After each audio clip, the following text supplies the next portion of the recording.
আসসালামু আলাইকুম গাইস, আমি ফাহাদ পর্তুগাল থেকে। আপনারা সবাই কেমন আছেন? আশা করি সবাই ভালো আছেন, আর আমিও আপনাদের দোয়ায় আলহামদুলিল্লাহ ভালো আছি। তো অনেকদিন পর আজকে একটা ভিডিও নিয়ে আসলাম আপনাদের মাঝে। তো আসলে আপনারা জানেন আমি অসুস্থ ছিলাম দীর্ঘদিন, তাই আমি রেসিডেন্ট কার্ড পাওয়ার পরপরই আমি বাংলাদেশে চলে যাই। আলহামদুলিল্লাহ চিকিৎসা করানোর পর আল্লাহ রাব্বুল আলামিন আমাকে সুস্থ করছে। বাকিটা আপনাদের দোয়া আর ভালোবাসা। আমি এখন কিছু গুরুত্বপূর্ণ কথা বলার জন্য ভিডিওটা নিয়ে আসলাম।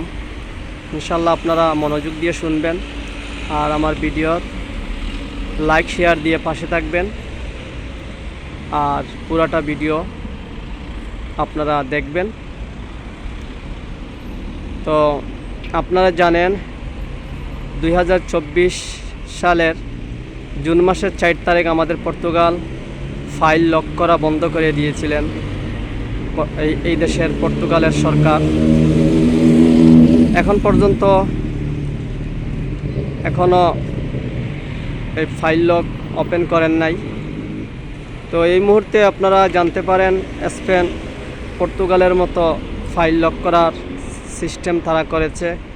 অনেক মানুষ পর্তুগালে থেকেও বিভিন্ন দেশ থেকেও স্পেনে যাচ্ছে। যেমনটা আগে এই পর্তুগালে আসতো বিভিন্ন দেশ থেকে মানুষ, ইংল্যান্ড, ফ্রান্স, জার্মান, যত ইউরোপিয়ান যত জায়গায় মানুষ আছে ইউরোপের সব জায়গা থেকেই, এবং কি ইউরোপের বাইরে যারা, তারাই টার্গেট একটা ছিল পর্তুগাল। আর এখন নতুন করে টার্গেট নিচ্ছে সবাই স্পেন। তো স্পেনে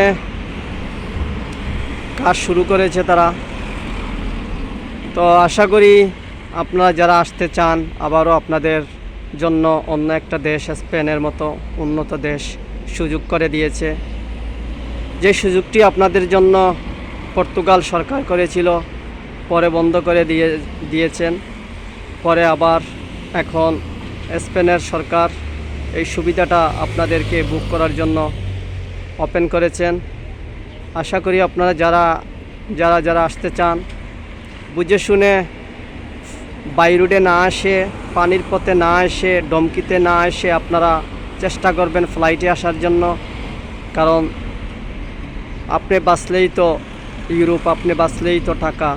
আপনি যদি বাঁচেন না বাইপথে আসার, কারণ যদি আপনার দুর্ঘটনা হয়ে যায় তাহলে কি করবেন? ইউরোপ দিয়ে কি করবেন লক্ষ টাকা দিয়ে? আগে তো নিজে বাঁচতে হবে। সেই জন্য বলছি, আপনারা তাড়াহুড়া না করে ধীরস্থলে আপনারা ফ্লাইটে আসার চেষ্টা করবেন সবাই। এইটাই আমার সব সময় আপনাদের কাছে বলতে থাকি এই কথাটি। আপনাদের জানেন নিরাপত্তা আল্লাহ দিতে, এবং কি আপনারা নিজে চেষ্টা করবেন। ভালো থাকেন। এই পর্যন্ত, ইনশাআল্লাহ আবারও ভিডিও নিয়ে আসবো। আপনারা ভালো থাকেন, আমার জন্য দোয়া করবেন, আল্লাহ পাকে আমাকে জন্য ভালো রাখেন। ওকে, আসসালামু আলাইকুম।